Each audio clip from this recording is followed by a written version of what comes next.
Hello, baseball fans. Well, the regular season has finally come to a close. After 6 months and 162 games for most of the teams in Major League Baseball, now it's time to get ready for some serious baseball.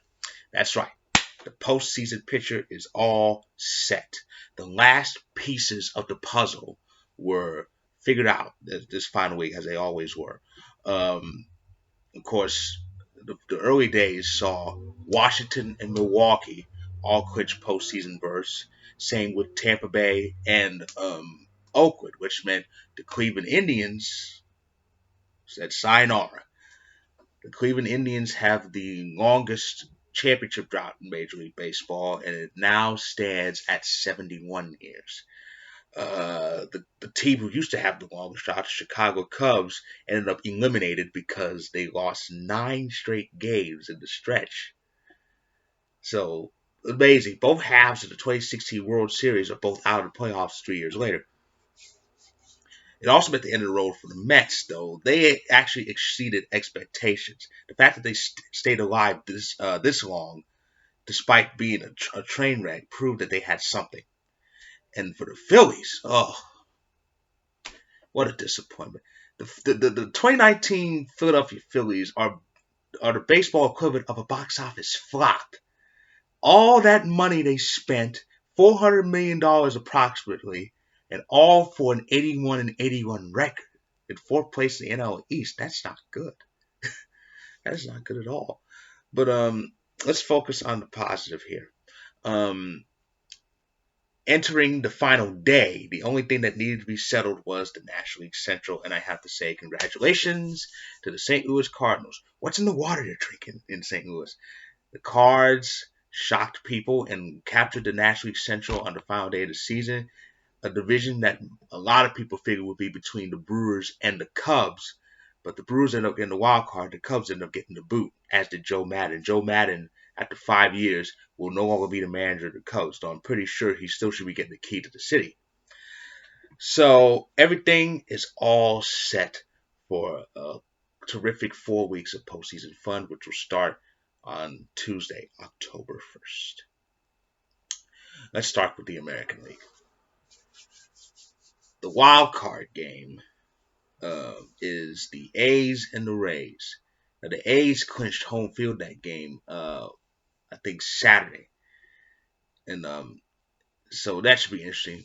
Charlie Morton will take the mound for the Tampa Bay Rays, and well, Morton's been their best pitcher all season, so this really should be an interesting affair. The A's are back in it again. This is their second straight year in the playoffs, and they are one of the wild cards again. Of course, last year they were one of the wild cards and lost at Yankee Stadium, and this year they're going up against a Rays team that's in the postseason for the first time since the 2013 campaign. Of course, the winner of that game will face the Astros. The Astros with 100 and I think it's 106 wins ended up with the best record in baseball.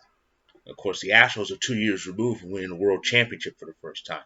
Last year, they were trounced in the ALCS by the Boston Red Sox.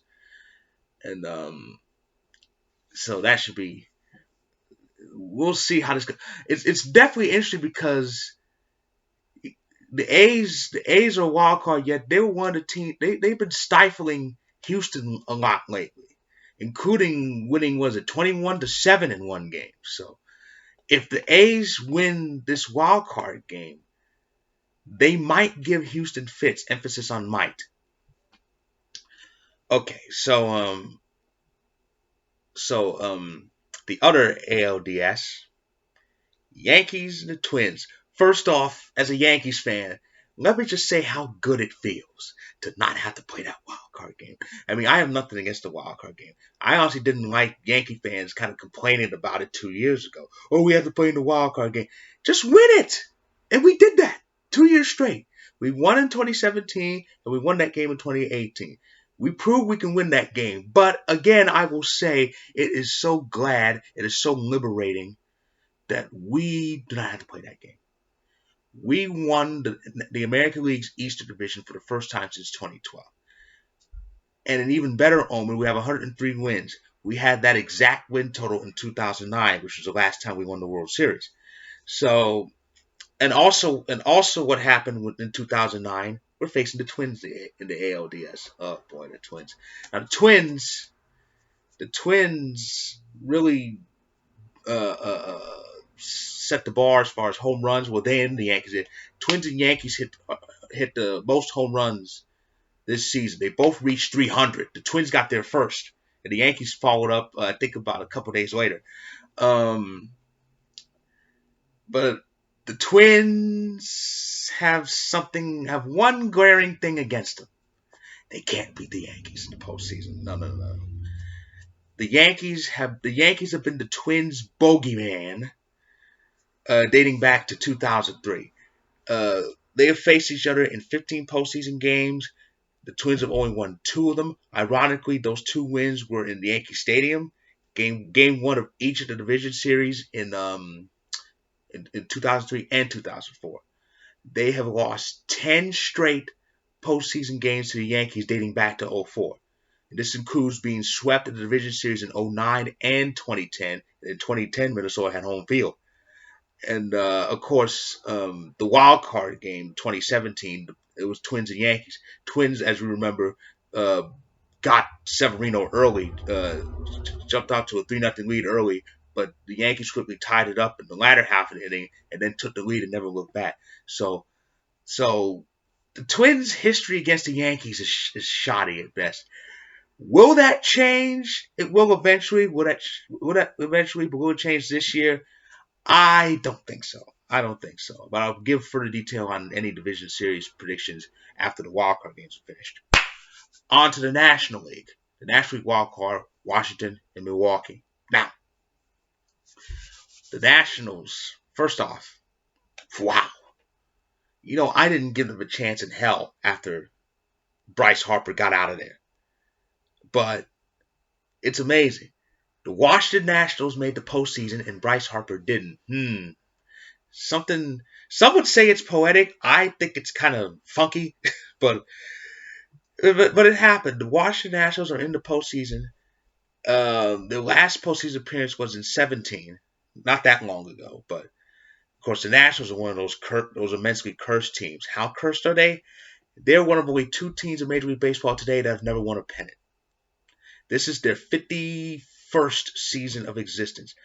Dating back to their days as the Montreal Expos, they have never won. They have never won a pennant, and technically, they have never advanced in a postseason. And I say technically because Expos. This is a history lesson. The Expos in 1981 actually played a makeshift division series because the season was split into 2 halves, and they actually defeated the Phillies to be the undisputed National League East champions and playing the NLCS, where they lost to the Dodgers, who went on to win the World Series.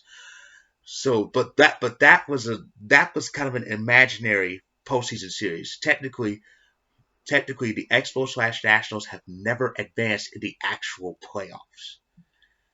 And the beauty of the wild card game is they're only 1 win away from actually advancing in the playoffs for the first time ever.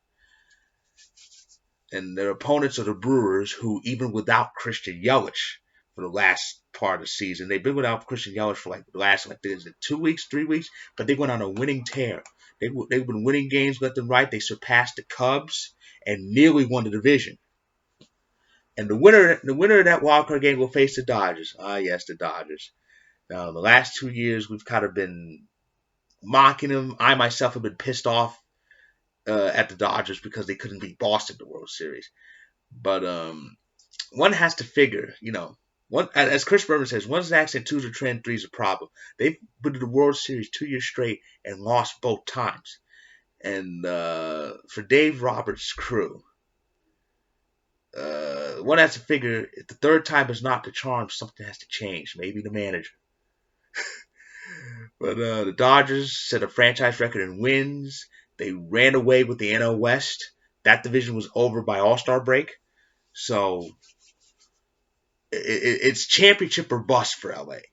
Now the other NLDS is Braves Cardinals. Braves Cardinals are the postseason series. I feel like it's the late '90s again, because Braves Cardinals that was the NLCS in 1996. But But yeah, the Cardinals with this amazing story. They won the division the last day. The Braves won back-to-back division titles for the first time since they had that streak of 14 years.